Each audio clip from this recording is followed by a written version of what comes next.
Слава богу, все обошлось, все хорошо на сегодняшний день, со здоровьем проблем нет.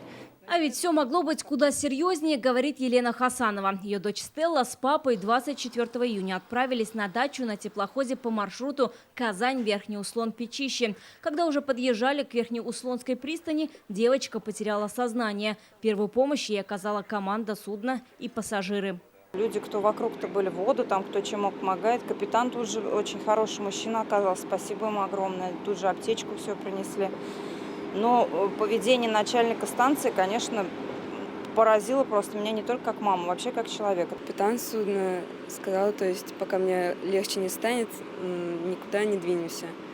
Потом подошел снова начальник пристани, начал говорить о том, что он никого ждать не собирается, то есть либо плывем дальше, либо мы выходим. Он кричал и хотел, чтобы мы вышли, а я не могла, так как мне было плохо. Девочка с папой поехали в местную ЦРБ. На такси решили скорую не ждать. Об этом инциденте Елена Хасанова сообщила в Татфлот в тот же день, но ответа не получила. Вот вам мой номер телефона, хотя бы расскажите, что он на это отвечает. Он же как-то должен по свое поведение объяснить, из-за чего он так себя вел.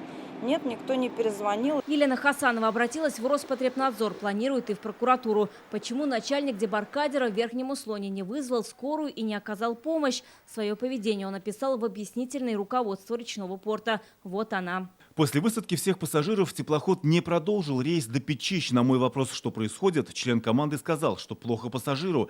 Подождав 15 минут, я спустился в салон теплохода «Москва-68» и поинтересовался, будет ли продолжен рейс, и вышел с теплохода. Однако его слова не совпадают с тем, что говорят мама девочки и командир теплохода, поэтому назначена служебная проверка. Ее слова с словами капитана совпали. Не совпали слова шкипера. Конечно, они будут наказаны, шкипер, за свое такое хамское отношение к работе. Хотя человек очень давно работает у нас. Я думаю, что в данном случае он не прав. В Татфлоте говорят, безнаказанным поступок шкипера дебаркадера не останется. Скорее всего, его лишат премии. Мама девочки ждет извинений и надеется, что впредь подобное не повторится. Вероника Гайнудинова, Вадим Илларионов, ТНВ, Казань. Закажи рекламу на ТНВ. Телефон в Казани 5 705 100.